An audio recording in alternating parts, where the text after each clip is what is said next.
is the Banner Baseball Show. Paul Mancano and Andy Kostka live on a Thursday in February. We are days away from the start of spring training, the time when pitchers and catchers report to Sarasota, and we have a transaction to discuss. Some breaking news that just became official, by the way, mere seconds ago, and that is that the Orioles get a bench bat, but it comes at the expense of their bullpen, acquiring infielder Blaze Alexander from the Arizona Diamondbacks in exchange for Kade Strowd and two prospects, Wellington Aracena and infielder Jose Mejia. We are going to break this down from every angle. Like, rate, review, subscribe wherever you are watching, listening. If you write us a 5-star review on Apple Podcasts, I will read it out here on the show. Andy, thanks so much for hopping on for this breaking news. We'll be living together in 5 days. Are you ready for a lot of pickleball, some Trader Joe's grocery runs, and some early mornings at Ed Smith Stadium? I love the idea of all of that. I just feel badly that you have to deal with me as your roommate. That's a challenge, man. That's a challenge. Can't wait. No, but we're right around the corner. And I do think that we will have more movement before spring training, or even the very, first couple of days of spring training, because this roster might not necessarily be done. We can dive into that, and I will let you ask the questions. Yeah, sounds good. I mean, this trade, I think, was confusing to a lot of Orioles fans. We'll try to make sense of it, talk about whether we like the deal on its face or not, or whether it's a precursor for other moves. But the Orioles get Blaze Alexander. He is a 26-year-old utility man, mostly an infielder in his career. In 119 big league games, played 62 games at third base, 31 at second base, 18 as the designated hitter, 20 at shortstop, 4 in left field, 3 in center. He plays all over the diamond. He hit .230 last year with 7 homers and a .706 OPS. He hits from the right side of the plate. He's got an elite name. And Andy, even the most ardent supporters of Jeremiah Jackson, I think, had to accept the fact that this team could still use another bench piece, and a versatile bench piece, because as great as Jeremiah Jackson looked last year, it was only 48 games. He hit .276 with 5 homers and a .775 OPS. Awesome debut season in the big leagues, and he's still only 25, 26 years old. But what Blaze Alexander gives you is legitimate defense at multiple spots, and I think that's what the Orioles liked in him. I completely agree. I mean, Jeremiah, the first tidbit of his career that we saw, obviously the well-publicized error in Chicago, I think that was like his first day in right field, was a, unfortunate beginning to his career, but his defense was fine. It was league average, but it was not standout. And he was not a guy that you could feel like you could put at shortstop or center field. I mean, he's really a third baseman, second baseman, right fielder at best. Blaze Alexander, however, 26 years old, heck of a lot of speed, 86th percentile in average sprint speed, according to StatCast. Fielding Bible last season says that Blaze had 7 defensive runs saved. StatCast is a little less in their metrics. Outs above average, they give him a positive 1 out above average, so a little bit above league average for the cumulative nature of his defensive ability. Probably best at third and in second base. Probably not going to see him very frequently at shortstop unless something bad happens to Gunnar Henderson, which nobody would want. Jackson Holliday will probably be the primary backup shortstop. But if we are thinking here, he's a right-handed bat. And there is obviously Jordan Westburg is a right-handed hitter. So we're not necessarily looking at that. But last season, Jackson Holliday, his first full major league season, he struggled against left-handed pitching, which is completely normal. And I'm not saying this is as like, Jackson's never going to be able to hit lefties. Not at all. He will improve. He will get better. But it is probably a good thing to have on your bench, as well as Jeremiah Jackson, obviously. But it's probably a good thing to have on your bench if Blaze makes it, which you'd assume he would, given the nature of this trade, that he can pinch hit against left-handed pitching. He can start on some games against very good lefties. I mean, his OPS against lefties last season was 780. His overall OPS was 706, so definitely much better against left-handed pitching than right-handed pitching, which I believe his OPS against righties was like 650. So I think there's multiple. When I look at this trade, we'll just rattle off a couple like short bullet points. One, defensive versatility, as you said. Two, right-handed bat to help against lefties in certain situations. Three, a lot of speed for potentially on the bases. Those are all benefits. The difficult side of this, when we're analyzing what Baltimore gives up, Wellington, Aracena, and Jose Mejia, they're a bit lottery tickets at this point. They're 20 and 21 years old. They made high A. It's really hard to forecast what they turn into. So we're not really going to focus today on them. Except it's interesting. I will mention Aracena came in one of the Mets trades at the deadline. So he had a cup of coffee in with Baltimore. But Kade Strowd looked fantastic. And I think we both thought, probably rightly, that Strowd was a lock for the opening day bullpen. The bullpen was already a bit thin, I would say, before this trade. And now it seems as though Baltimore would be potentially risking way too much if they don't go and add a reliever or two, potentially a lefty and a righty. We will see how that develops in the next, 10 days. There's still time before things really ramp up, but it seems like the bullpen is still an area that needs to be addressed, especially after this. And obviously the starting rotation, but we'll talk about that more later. Yeah, I think the concern for Orioles fans is not on Blaze Alexander's side, although some I think were underwhelmed by his statistics. It's important to keep in mind, he is going to be a bench bat for you. In ideal world, you're not going to play him more than a handful of times a week. And I mean, John and I have talked about on this show before, the Orioles' depth in the infield, they were each other's backups. Jackson Holliday can play multiple positions. Jordan Westbrook can play multiple positions. So can Gunnar Henderson. So if one of those guys were to go down or have to miss some time, they would just be relying on somebody to fill that spot, which is great. But also it's risky because you lose multiple guys for any stretch of time. You're really in trouble. And also you have to backfill. You have to fill in the spots where guys are moving over. It's a domino effect. And if Jeremiah Jackson were being used, say, in the outfield, or if he were DHing, or if he were not available, whatever the case may be, you wanted somebody who could fill in those spots. As much as Luis Vasquez contributed to you and saved your butts at times down the stretch last season, you want to take a bigger, as a pitcher even, you want to have a more reliable bench piece there. And I think with Blaze Alexander, no, he's not an awesome hitter, but he was a 1.7 WAR player according to Baseball Reference last year because of his defense and because of his speed. So to have a positive defensive player who can play multiple positions, I think will be a big boon for Craig Albernes. But it comes at the expense of your bullpen. I mean, this is a bullpen that looks very much unsettled right now, Andy. And that doesn't mean that it won't be a good bullpen next season. But when I'm looking at this bullpen right now, I see only two locks, maybe three. I see Ryan Helsley as a lock. He was signed to be your closer this offseason. If he's healthy, he's making this team. Close to a lock, Andrew Kittredge, who you reacquired from the Cubs. Keegan Aiken, who's going through his arbitration stuff with the Orioles as well. And then I see a lot of guys on the bubble. And certainly a lot of these guys can pop in Sarasota, and I'm sure there will be some surprising candidates that come out of spring training. But it's a long list. I mean, Yarmir Geraldo, Rico Garcia, Colin Selby, Dietrich Enns, Chase McDermott, Anthony Nunez, Cameron Foster, Jose Espada, Grant Wolfram, and then you throw in Yennier Cano.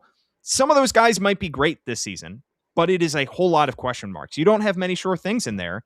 And in looking at Kade Strowd's season, where he posted a 1.71 ERA last year, I thought for certain he was closer to the inside of the bubble than the outside. And you take that guy out. Yeah, Strowd, I mean, you think about just what he had some walk issues, but still his whip was 1.101. He even with some walks in there, limited guys on base generally. He struck out so many guys. I think in 26 innings, he had 24 strikeouts. So he was a strikeout guy. His stuff plus on some of his pitches were fantastic. He graded really well. So no doubt why the Diamondbacks wanted him as much as apparently they did. It it is a massive trade-off, right? So I think you put in the headline of our, the story that for this on the banner, it's almost like robbing Peter to pay Paul. And so I think when you look at it from an Orioles perspective, if you're the front office, you are making a decision that it's a massive trade-off, but to bolster one area of your team, which is solidifying defense and maybe some run scoring potential, adding to it against lefties a little bit might, this Alexander might help against lefties. So you're basically putting more focus right now on solidifying that side of the team while opening yourself up to some difficulties in the bullpen side. Kade Strowd was also one of the few relievers that has options. I mean, there's a lot of relievers that are not optionable. You can make a bullpen with, well, they have made a bullpen usually through waiver claims and, I DFA this guy and bring a new guy up. We might see a lot of starting pitchers shift into the bullpen at certain points. I'm thinking of Tyler Wells potentially, who Cade Povich, perhaps. Yes, Cade Povich perhaps is a lefty out of the pen. We talk always about the spillover. Brandon Young, Chase McDermott. There's a lot of spillover from starters, but at the same time, you have to factor in there's going to be like at any time 2 or 3 guys injured from the pitching staff. That's just a fair, thing at this day and age to assume. So if you're relying on a, spillover from starting pitchers to be your bullpen, you might be shifting some of those starting pitchers back into the rotation, even if it's spot starts here and there to fill in for small injuries. That's the way this works. You would probably feel a lot better if they went out and got additional relief pitchers. I mean, before the show, I was mentioning who was I mentioning? Michael Kopech, right-hander, big fastball. Hardly pitched last year with injuries, but potentially 1-year deal kind of guy, maybe a 1 year with an option sort of thing. If you're willing to pay a couple $1 million, more than a couple, but like $6 million, he might agree to that. We'll see. But Danny Coulomb is available. He had a great ground ball rate last year. I think Baltimore could probably use another lefty, because right now, what's the lefty group? Keegan Aiken, Grant Wolfram, Cade Povich, I suppose, if you want to include him as a spillover if he's not starting. I know I'm missing Dietrich one. Enns. Dietrich Enns, thank you. So you're relying, Enns was great last year, right? But the track record is not necessarily great for Dietrich Enns. Grant Wolfram was a kind of typical rookie reliever where sometimes looked great, sometimes got hit around. Keegan Aiken, he has been one of Baltimore's best relievers at times, and he's also been hit around. I mean, that's again, that's kind of the case of relievers everywhere, right? But you need flexibility. You need so many options to have a pitching staff work for 162 games, and this is it's a big risk losing a guy with as much team control and options as Kade Strowd for Blaze Alexander, who is 26, but I believe, you can fact check me at home, I believe he's out of options, which is a difficult part of this as well. So you're not going to be sending him to the minor leagues without passing him through waivers. So that is another thing to consider. So most likely he is in the picture to make the opening day roster as a bench piece. I promised a Brian Windhorse reference here. So why would Baltimore do this? I think on NBA deadline day too. Yes. Why would Baltimore do this? It's possible this is a lead up to another deal that we don't know about at this exact moment. I wouldn't be shocked if Baltimore goes and gets a reliever and potentially a starter. So we'll see how it transpires. But I do not think this would be the end of the moves. I'd be surprised Yeah. if it was. Yeah, and it's not just free agency that the Orioles can utilize in order to get starting pitcher. They still have 3 right-handed hitting first basemen on their roster. Yeah. As shockingly as that is, with days to go before spring training, Ryan Mountcastle, Kobe Mayo, both those guys that could net you some pitchers in return if you are willing to trade them. So on its face, the trade may not make a whole lot of sense for this roster, but maybe it is in conjunction with another move here. I do want to ask your opinion. Sorry, I'm like Please. switching our roles, but um, is there a potential? Could they fit Alonso? Obviously Alonso, but Alonso, Mountcastle, and Mayo all on the active 26-man roster? I don't think there's enough defensive versatility there to have 2 of those guys on your bench potentially. One of them as a DH, but then your DHs are also Basayo and Tyler O'Neill and Adley Rushman. And how do you fit 3 of those guys, especially with Basayo potentially getting every once in a while at first base? I doubt it as much frequently now, but it doesn't seem likely that all of those players can be on the 26-man. So I'm not No, sure how that looks.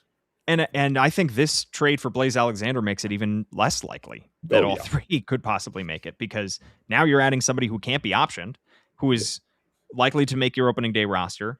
And I don't think this team's ready to give up on Jeremiah Jackson by any stretch. So if he's not part of a trade and he's not optioned, then you could Well, be looking at you could option you could Jackson, but option him. yeah, but he hit at a high enough level that I think if he has a good spring training, you would imagine that Jackson would be on the opening day roster because, or at least in the mix to make that roster because of what he did offensively. Yeah. The unfortunate thing, if we're just looking at it, if they keep all 3 of those first basemen, obviously they're keeping Pete Alonso, but if they keep the other 2.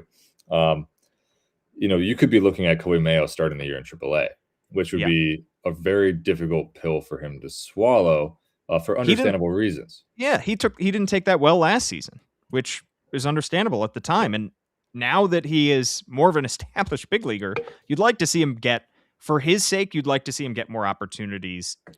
And it's probably not going to happen in this organization. So you'd like to see him get some opportunities. But could you put him back at third base technically? That's a good question, and I think that's one that Mike Elias has been asked this offseason whether he would consider Kobe Mayo in the outfield, a position he's really never played. But that's just the state of things. That's how little room there is, and I tend to believe that Mike Elias is holding on to Kobe Mayo for the best possible offer. That he is waiting to trade this guy, and he still has designs to trade him at some point, but he is not going to feel any pressure in his pocket because this guy is just sitting there in your organization. I think he is holding out hope, and the same goes, I think, with Ryan Mountcastle. Could Mountcastle be a nice bench bat? Sure, but he's very duplicative with what they have. And if this team, assuming this team doesn't go with a third catcher on their 26-man roster, which I think it's looking less and less likely with each passing day, then you're talking about 2 catchers. You have 13 position player spots to fill. 8 guys out in the field, 2 catchers. A backup catcher set gets you to 9. Leody Taveras is on a major league deal. Would probably like to make this team. That's 10. You add Blaze Alexander. That's 11. Who am I missing here? At that point, your outfield would be Dylan Beavers. Dylan Beavers, Tyler O'Neill if he's healthy, right? Taylor Ward, Golden Cowser. So there's 4 right there. Oh, Leody. So there's your 5 outfielders. That gets you to 12, and then you have 1 bench spot for Mountcastle or Mayo. Really, right? If I'm doing the math, it just doesn't seem feasible.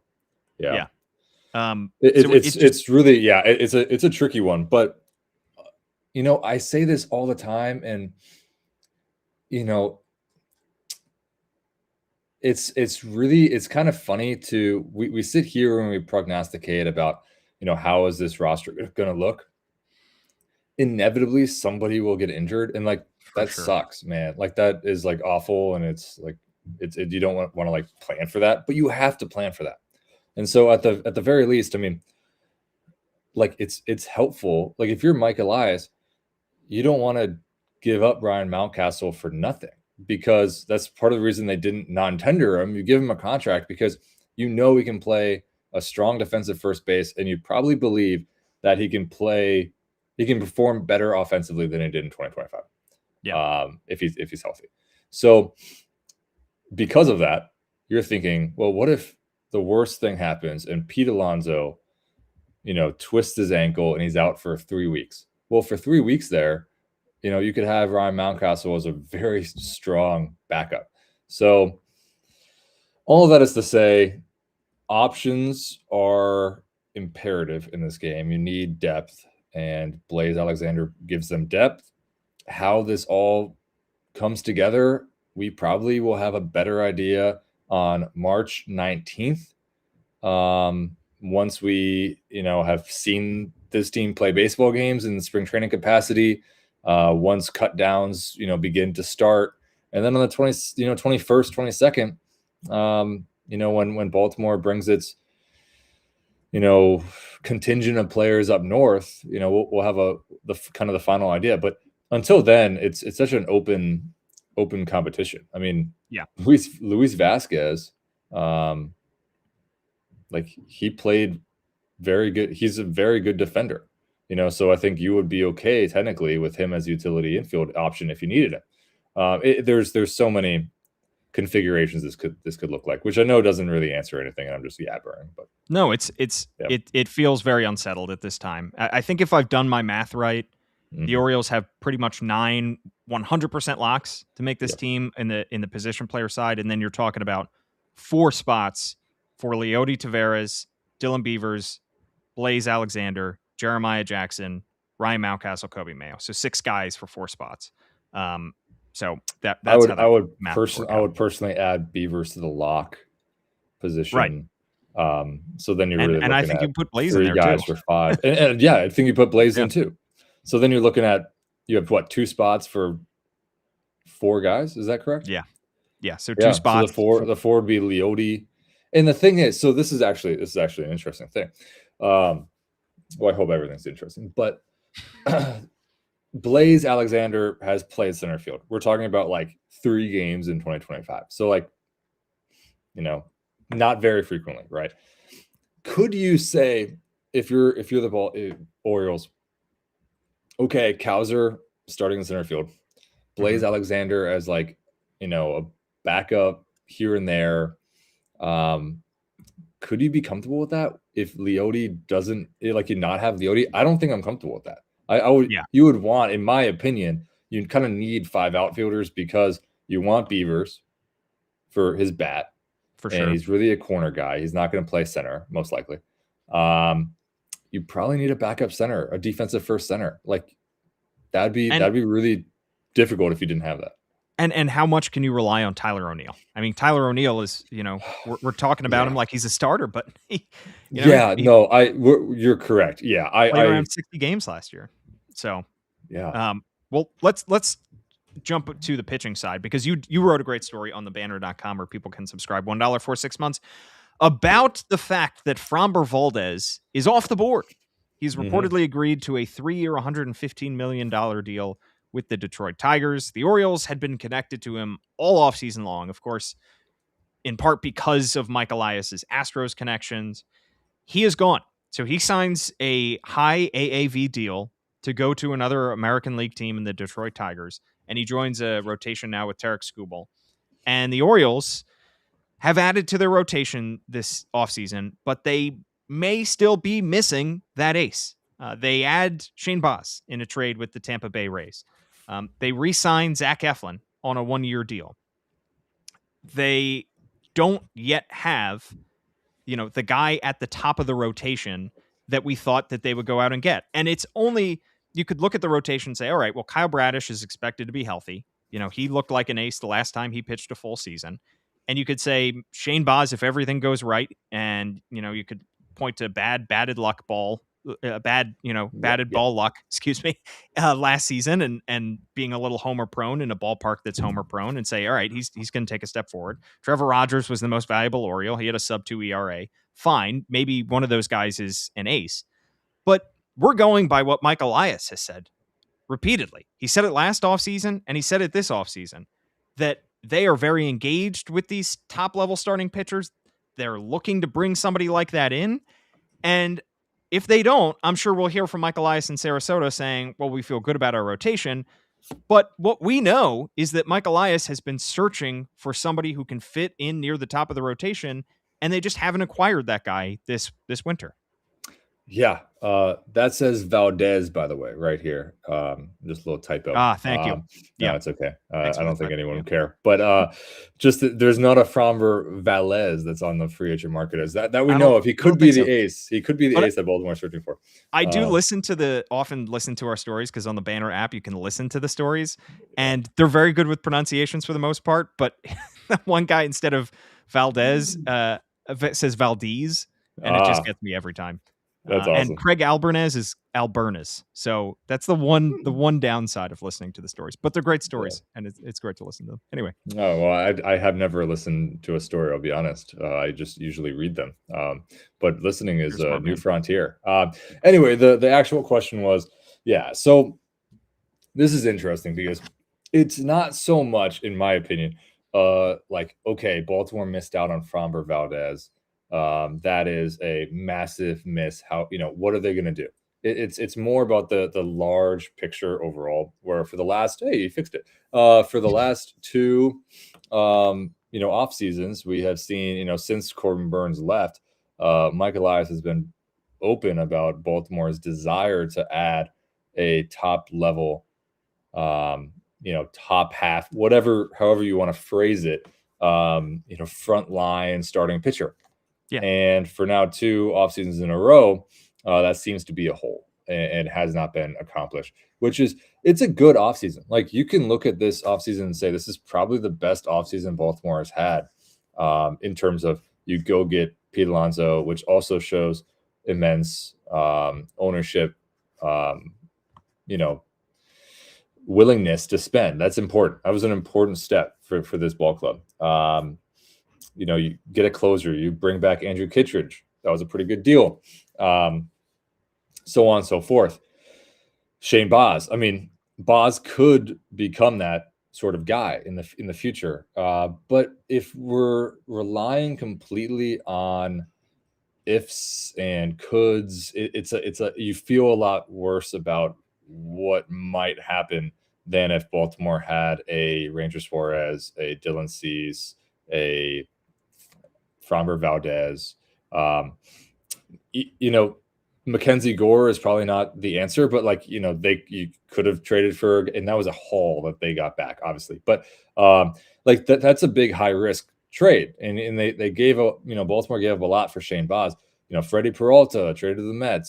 Those were ace types that were available, or at least became available because the offers were so good that Baltimore misses out on. And so you do worry about the how this rotation might hold up. Was Trevor Rogers repeatable? Can he do anything like he did in 2025? Can Kyle Bradish perform for an entire 180 innings or whatever it might be? A year, he returned in August from elbow surgery, but now he's going to come back, and there's going to be a lot of pressure on him to be a star. Shane Baz last year looked pretty good. He was healthy. I know what the stats are. Obviously the ERA was elevated in that park, but as you addressed, pitching away from that ballpark, his stats were a lot better. So maybe he will look better, and then you just never start him when you go play the Rays or something, I guess. Could he develop into that frontline guy? There's a lot of potential, and shoot, man, we might in September be talking about, wow, like Baltimore had 2 aces in their back pocket the whole time with Trevor Rogers and Kyle Bradish. Unfortunately, we don't have that knowledge at this point, if that is the way it's going to go. And as I was talking about with, position players and depth is so important, it's really hard to rely completely on this idea that, the rotation that you have is going to be healthy the entire year. And so we've seen it before with Baltimore. They've had, pretty intense injury issues with their rotation in past years. Last year, we're thinking about, there was a lot of trust in Grayson Rodriguez to become, a really important piece of Baltimore's framework. Instead, he didn't throw a pitch, and that was a major issue. They go and get Charlie Morton, didn't really work out, so on and so forth. So they have not been able to address the top of the rotation starter. That seems like it is what's holding. Like, if I was grading this offseason, I'd probably say it's a B, right? Because they did a lot of really good things, but they didn't accomplish the one major target that, Mike Elias has talked about and Right. said for good reason, that Baltimore's looking for this, and, they haven't gotten it done. Again, it's possible that a trade, could still be out there. If you go sign Zach Gallen in 2022 and 2023 was an ace. Last year, he was an innings eater, even though it was the worst career statistically of his career. But if you look at after July 1, he was a lot better. So is that a good signing? Absolutely. It would probably help. But it's not that, at this point, it's been it was a down season for Zach Gallen. You're banking on another bounce back candidate. And there's a lot of guys you're banking on bouncing back. So all of that is to say, Baltimore came in with lofty stated goals, and they fell short in regards of the starting pitching market. Yeah, they didn't reach the goals that they set for themselves. And that's not to say they won't do so in the next week or so, or even in the next month or so during spring training before opening day, acquiring that starting pitcher. But it does feel very similar to the conversation we had last year, which is, all right, banking a lot on Grayson Rodriguez stepping up and being that guy. And not only did Grayson Rodriguez not take that step forward, he didn't pitch at all in 2025. So you hope you get better injury luck. They've tried to safeguard against it by bringing Zach Eflin back as somebody who could join this team and spell some of their starters or move to a 6-man rotation or whatever it is within the first couple months of the season. You brought in Shane Baz, who was very healthy last year after not being so. You send Grayson Rodriguez out and get a surefire everyday outfielder. And you still have Dean Kramer, who's, after the month of April, he's going to be good. But other than that, you are still relying on a lot. You're still asking a lot of the guys that you already have. I would be fascinated to see if they are able to swing a trade. Not too many guys left, just like the free agent market. A lot of those guys have already been dealt, but maybe the Padres are still willing to deal Nick Pivetta. Maybe, Pablo Lopez is dealt by the Twins. There just aren't that many guys out there. Sandy Alcantara from the Marlins, maybe. I'm just throwing the names out there because other than Zach Gallen, you're not looking at a great crop of starting pitchers left in the free agent market, maybe with the exception of Chris Bassett. Yeah, Chris Bassett, Lucas Giolito, potential innings eaters. Bassett was valuable for Toronto. Pitching out of the bullpen in the postseason was great. So that is a consideration that, his versatility in that regard, could help his market a little bit. Giolito, the bright spot of him, he's probably available on a 1-year deal, maybe 2-year deal.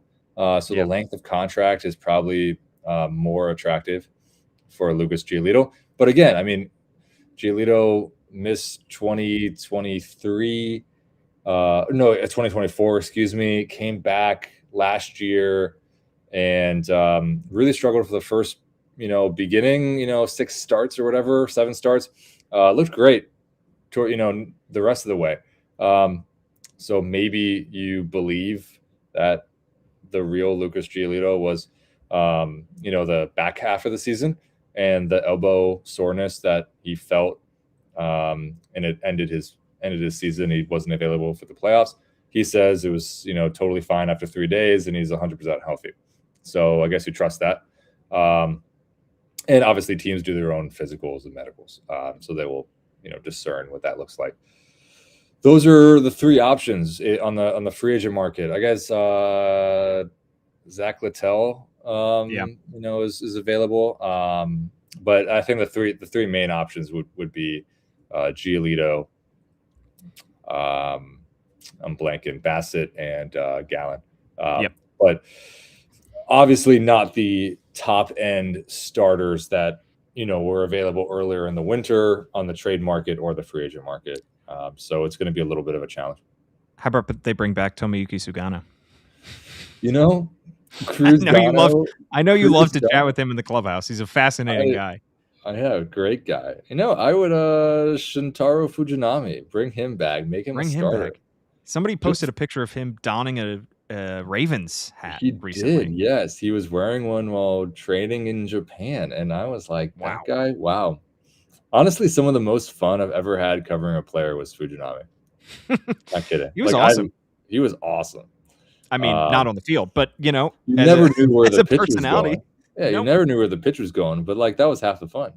Yeah, exactly. Yeah, just amazing guy. But and for Sugano, you always knew where the pitch was going. You just didn't know how hard it was coming in. Yeah, you also didn't know how hard it was going to leave the bat. Yeah. Oof. Yeah. But no, great. I mean, great guy. Yeah. Well, this was fun. We'll have another episode for you at least in a few days, in about a week or so. When we are down in Sarasota, Florida, we'll be podcasting from there. And if something else crazy happens in the next few days before we even get down there, we'll try to hop on as well. Thanks so much for tuning in live on Facebook, YouTube, X. I saw all your great comments. Thank you. Somebody saying got a break between patients and happy to hop in live. I'm assuming that's a doctor, or dentist, could be anybody. Therapist, you never know. So thanks for taking the time out of your busy schedule to tune in here. At AF Kostka is his handle. I'm at Paul Mancano and at All Banner Sports. Thanks so much for tuning in. We'll be back in a bit. But in the meantime, have a good weekend, everybody.